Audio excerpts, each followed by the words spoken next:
ওই রাস্তাটা এখন প্রায় বন্ধের উপক্রম। এই কথাগুলোই আসলে জাবেদের মাথাটা খারাপ করে দিল। শিহাবের এক কথা, সে কোনো অবস্থাতেই জাবেদকে নিয়ে যাচ্ছে না।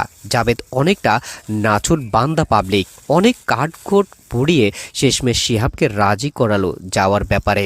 আমার নিজেরও যাবার ইচ্ছে ছিল, কিন্তু সেই সময় মিড টার্ম পরীক্ষা চলছিল দেখে যাওয়া সম্ভব হয়নি।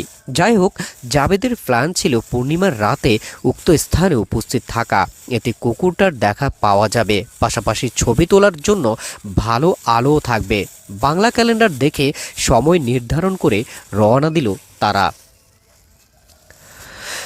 মানে জাবেদ আর শিহাব, সাথে আর দুজনের যাওয়ার কথা ছিল, কিন্তু শেষ মুহূর্তে দুজনই যাওয়া বাদ দিয়ে দিয়েছিল।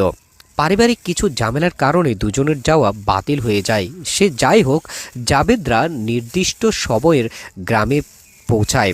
আদর আপ্যায়নের তাদের বরণ করে নেয় শিহাবের আত্মীয় স্বজনরা।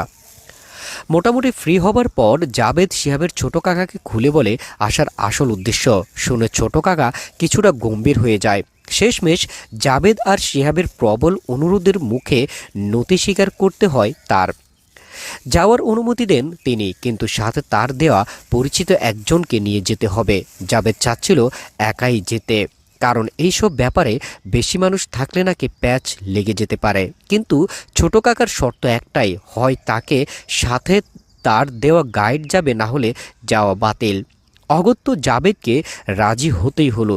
সেদিন ছিল রবিবার। সন্ধ্যার পরই আকাশ উজ্জ্বল করে পূর্ণিমার চাঁদ উঠল। চাঁদের আলোতে চারপাশে যেন আলোকিত হয়ে উঠল। বিপত্তি শুরু হলো ঠিক তখনই। শিহাব তাড়াহুড়ো করে বের হতে গিয়ে দরজার চোকাতে ধাক্কা খেল, সাথে সাথে মাথা ধরে বসে পড়ল। হাত সরাতেই দেখে গেল ফিনকি দিয়ে রক্ত বেরুচ্ছে। বাসাবর্তী মানুষের মধ্যে হট্টগোল বেঁধে গেল। একে তো গ্রাম অঞ্চল, তার উপর এখনও ফ্রিজ জিনিসটা এতটা জনপ্রিয় হয়ে ওঠেনি। শিহাবকে ধরাধরি করে নলকূপের পাড়ে নিয়ে যাওয়া হলে প্রায় 20 মিনিট লাগলো রক্ত বন্ধ হতে। এই অবস্থায় শিহাবের পক্ষে যাওয়া একদমই সম্ভব ছিল না, কিন্তু জাবেদ কাকাকে বলে তার নিজের যাওয়া নিশ্চিত করে নিল। সাথে থাকবে গাইড রতন আলী। অনেকেই হয়তো ভ্রু কুঁচকাতে পারেন যে চেনা নেই জানা নেই একটা ছেলেকে এই অবস্থায় তার বাসা থেকে কিভাবে বের হতে দিল, তাও যখন ছেলেটা তাদের অতিথি। ভাই, জাবেদকে আমি চিনি, সে যদি বলে সে যাবে তাহলে তাকে আটকানো কারো পক্ষেই সম্ভব না। এমনকি সে তখন নিজের বাবা মার কথাও শোনেন না। রতন আলী ওই গ্রামের সবচেয়ে সাহসী